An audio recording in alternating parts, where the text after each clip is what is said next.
All right, so back at it here, guys. So we're doing our story, Monsters Are Due on Maple Street. With our story, we're not going to read the full version today. We're just going to do a piece of it because I want to save the full version for our first read. But I do still want to work on our comparing and contrasting. So this is going to be the you do portion. So make sure you're taking your notes. What's similar? What's different? How does it make you feel versus when you read it versus when you see it? So make sure you're writing your notes because you are going to have to answer these questions here shortly. So here we have our scene. Monsters Are Due on Maple Street is a play. It is actually from the Twilight Zone, which we'll talk more about that tomorrow. But I'm going to go ahead and read this. So from Goodman, wait a minute now. You keep your distance, all of you. So I got a car that starts by itself. Well, that's a freak thing, I admit it. But does that make me some kind of criminal or something? I don't know why the car works. It just does. This stops the crowd momentarily, and now Goodman, still backing away, goes towards his front porch. He goes up the steps and then stops to stand facing the mob. We see a long shot of Steve as he comes through the crowd. Steve, we're all on a monster kick. Les, seems that the general impression holds that maybe one family isn't what we think they are. Monsters from outer space or something, different than us. Fifth columnists from the vast beyond, he chuckles. You know, anybody that might fit that description around here on Maple Street? Goodman, what, is this a gag or something? This a practical joke or something? We see a close-up of the porch light as it suddenly goes out. There's a murmur from the group. Goodman, now I suppose that's supposed to incriminate me? The light goes on and off? That really does it, doesn't it? He looked around the faces of the people. I just don't understand this. He wets his lip, looking from face to face. Look, you all know me. We've lived here 5 years, right in this house. We're no different from any of the rest of you. We're no different at all. Really, this whole thing it's just weird. Woman. Well, if that's the case, Les Goodman, explain why. She stopped suddenly, clamping her mouth shut. Goodman softly, explain what? Steve, interjecting, looks, let's forget this. Charlie, overlapping him, go ahead, let her talk. What about it? Explain what? Woman, a little reluctantly. Well, sometimes I go to bed late at night, a couple of times.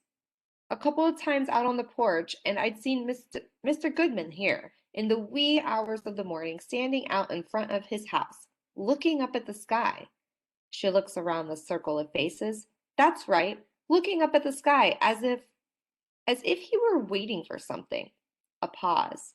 As if he were looking for something. There's a murmur of reaction from the crowd again.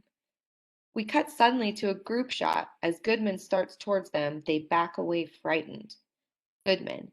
You know, really, this is for laughs. You know what I'm guilty of? He laughs. I'm guilty of insomnia.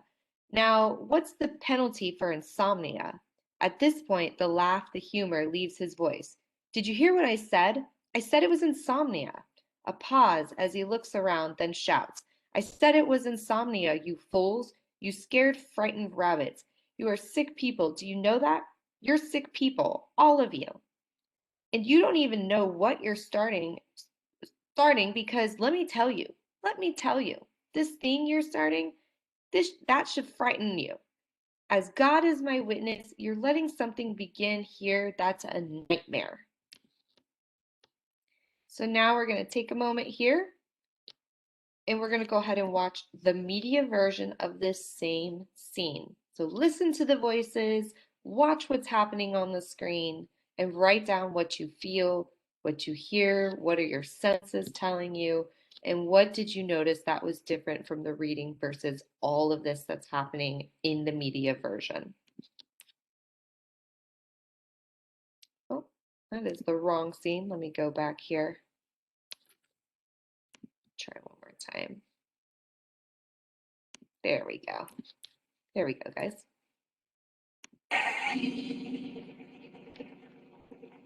Car started somehow. He never did come out to look at that thing that flew overhead. He wasn't even interested. No, he wasn't hardball. Then why didn't he come out with the rest of us to look? What do you say we go ask him? Wait a minute! Now let's not be a mob. What's happening? Well, maybe you better tell us. How do you figure it started, Les? The whole thing is just weird. Well, if that's the case, Les Goodman, then explain why you... Look, let's just forget it. Now, wait a minute. Wait a minute. Let her talk. Go ahead, explain why.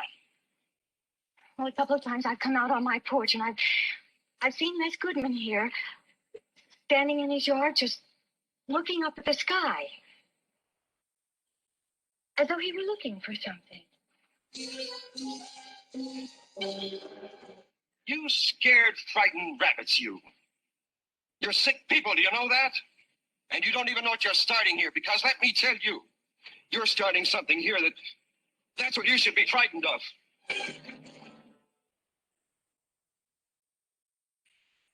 Yeah, I think maybe everything might as well come out now. All right. So that's the same scene. So I want you guys now on the collaboration board first to write each other's ideas out. What's similar about the literature and media version of The Monsters Do on Maple Street? So we're going to pause and go ahead and answer those questions. And then we're going to contrast. What is different about the literary and media version of The Monsters Are Due on Maple Street?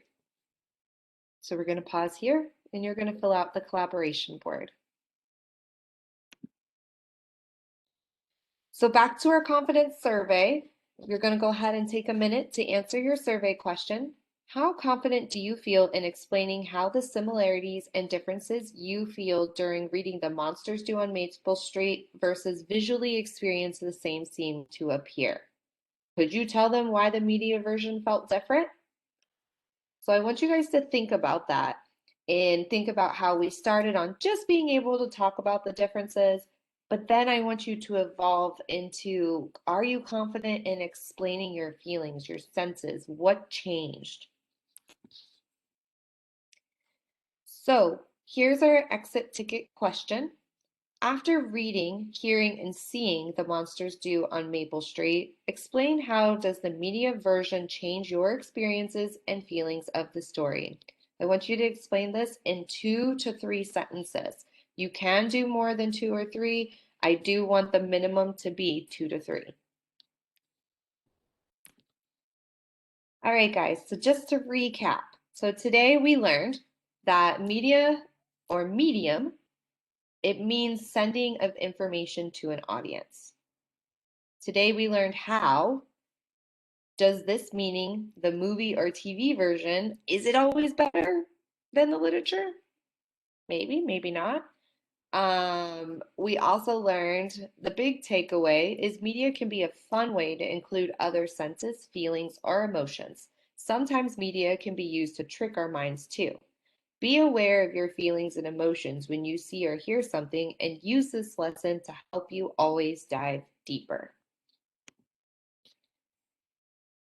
And just to close you guys out, I'm going to go ahead. You can switch back to the live version. If we have time, we're just going to enjoy the video happy one more time. Thanks, guys, for paying attention.